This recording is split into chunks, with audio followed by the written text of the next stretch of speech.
Okay, to this video meron tayong breakfast ride. Kasama natin yung Motospot tsaka yung tropa ni Boss Joshua. Bale, naulan. Nandito kasi Mamplasan Caltex. Kasama natin mga Motospot. Mamaya na ako mag-vlog na ulan. Hindi kasi pwedeng nakalagay yung GoPro ko habang naulan. Mababasa, baka masira. Bale, ang breakfast ride natin sa Kapusod sa may Batangas, malapit sa mataas na kahoy kung hindi ako nagkakamali. Take off na kami. Dito kami nag-meet up sa Caltex Mamplasan. Marami pa rin nakatambay dito kahit maulan. Dito sa may Army Navy. Ulan pa rin, basa yung kalsada, malakas yung ulan, tuloy pa rin ang ride. Si Boss Joben ng Team Motospot, ang gamit niya XSR 900, shoutout sa boss. Si Bill Biggs ng Team Motospot, ang gamit niya NK450, shoutout sa boss. May kasama din tayo NK400, shoutout sa boss. Kasama din natin si Boss Aaron ng AdPro, ang gamit niya Suzuki Bistrom DE. Meron din tayo kasama ng Asay 900, shoutout sa boss, ride safe pala. Kasama din natin si Boss Benedict ng Team Motospot, ang gamit niya Safe Moto MT800. I-group kami dito sa may Petron SLEX bago mag-exit ng Balete. Maulan-ulan pa rin, ambon-ambon, pero tuloy pa rin ang ride. Hataw tayo ngayon, C900 ang gamit natin, standard Kawasaki. Shoutout sa boss, naka MT800 tropa ni Boss Benedict yan.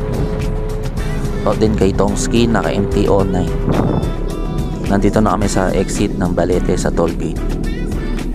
Hihintayin kami ng mga kasama natin na nagbabayad pa sa tollgate.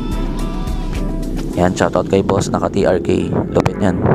Shoutout kay boss, naka Z900 din siya na standard.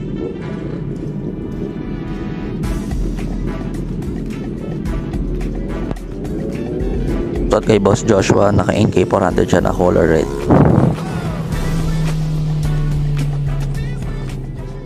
Pag nakita mo na itong tuloy na to na bakal, malapit ka na sa venue sa Kapusod, Batangas. Bale, sa intersection kanina, kumaliwa kami.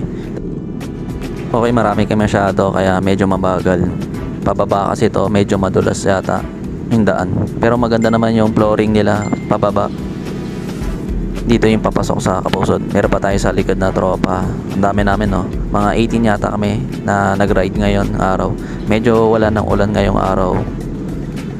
Hanap tayong spot natin saan tayo magpa-park kasi mabato yung mga daan dito o yung parkingan. Dapat okay sana kung semento para safe talaga, kaya dapat hanap tayo ng magandang paparkan. Pero okay naman yung parkingan, hindi naman lumulubog yung lupa o yung side stand kapag naka side stand yung motor.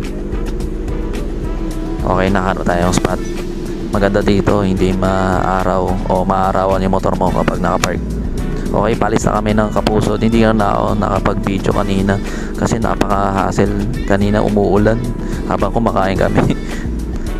Okay, pabalik na kami ng Manila o Las Piñas. Yan, inassist naman tayo ng guard doon. Ito yung tulay na dinaanan natin kanina na bakal. Ito yung sinasabi ko na intersection. Pag galing kang Manila or toll gate, kakaliwa ka. Pero ngayon, kanan na kasi pauwi na tayo ng Las Piñas.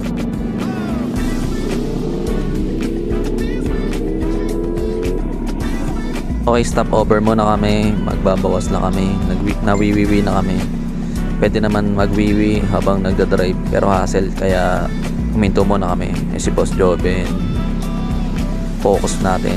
Si Boss Prince, tatlo kami nagwiwi. Okay, tapos na kami magbawas. Nakapagwiwi na kami tatlo. Sarap sa feeling. Okay, nandito na tayo sa Star Tollway Expressway.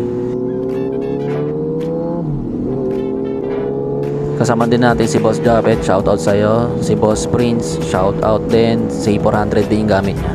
C400 na 2021, no? Kulay blue yan, pero sa ORCR kulay green. Ang kulit, diba? Magkasama na lang kami nila Boss Joben, Boss Prince. Ang lupit ng ginagawa mo dyan, boss. Spider-Man ka ba, boss? Si Boss Japet, kasama din natin si Boss Bill Biggs. Bali, 5 na lang kami bumabaybay dito sa Star Tollway. Ang sobrang lakas ng ulan, guys. First time ko dito mag-ride ng gantong kalakas ng ulan na big bike. Bale, yung gamit natin, camera 360. Ang kukulit namin kahit basang-basa na kami sa ulan. Hindi nyo lang alam, basa na yung mga brief namin, guys.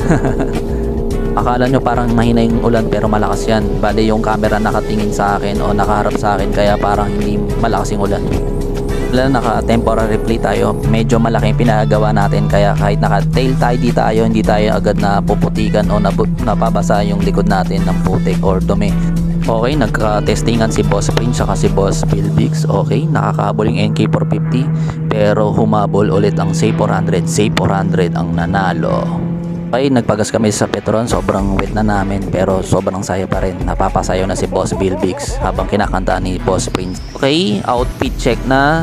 Chinek ni Boss yung sapatos niya, naging Air Jordan wet na. Tubig na yung lumalabas sa sapatos niya, sobrang basa na kasi sobrang lakas kasi ng ulan guys.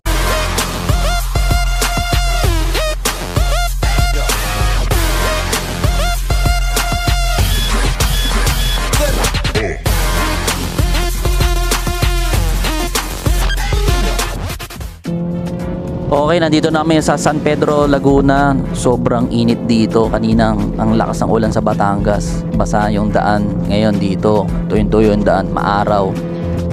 Okay guys, announce ko lang, lalabas na po yung mga Kawasaki natin na bagong lineup na C500 tsaka Ninja 500. Kung gusto nyo po mag-inquire, meron tayong loob number na 0995-728-0654. Viber ready na rin yan. Pwede tayo mag-online application through Facebook Messenger, Facebook page na Kirby Motovlog. Available din sa amin mga Honda na small bike, Yamaha na small bike, Suzuki, Safe Moto, KTM, Husqvarna, and Benelli. Tsaka Vespa, meron rin tayo. Yung Vespa natin pre-order. Kung meron kang unit na gusto or kulay, pwede natin i-order. Same day process yun. Pag cash, pag installment, 3 days to 5 days ang process. Okay, andito lang yung video ko. Maraming salamat sa mga sumusuporta. Shoutout sa inyo mga boss. Ingat, ride safe. Peace out.